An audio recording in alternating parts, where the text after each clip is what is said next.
నిన్నటి కుండపోత వర్షం కొన్ని ప్రాంతాలను జలమయం చేసేసింది. ప్రజలు పలు ఇక్కట్లను ఎదుర్కొంటున్నారు. ట్రాఫిక్ జామ్ కూడా విపరీతంగా ఏర్పడింది. దీని దృష్ట్యా అకాల వర్షాల వల్ల హైదరాబాద్ నగరంలో ఉత్పన్నమైన పరిస్థితులను ఎదుర్కొనటానికి అప్రమత్తంగా ఉండాలని ముఖ్యమంత్రి రేవంత్ రెడ్డి అధికారులను ఆదేశించారు.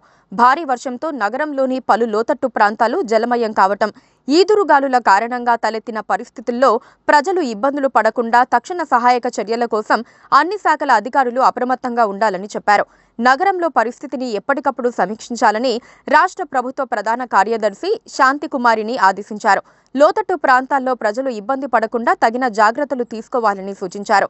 రోడ్లపై నీరు నిలిచిన ప్రదేశాల్లో వెంటనే తగిన చర్యలు తీసుకోవాలని, ట్రాఫిక్ సమస్య తలెత్తకుండా, విద్యుత్ అంతరాయాలు లేకుండా జీహెచ్ఎంసీ, పోలీస్, హైడ్రా విభాగాలు సమన్వయంతో పనిచేయాలని ఆదేశించారు.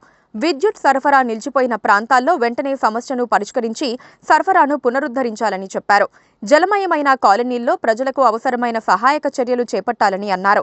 పోలీసులు క్షేత్రస్థాయిలో ఉండి ట్రాఫిక్ సమస్యను ఎక్కడికక్కడ పరిష్కరించాలని చెప్పారు.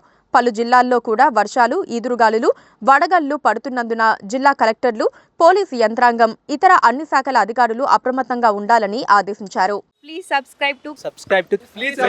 Please subscribe to KTV Telugu. KTV Telugu. KTV Telugu. KTV Telugu channel.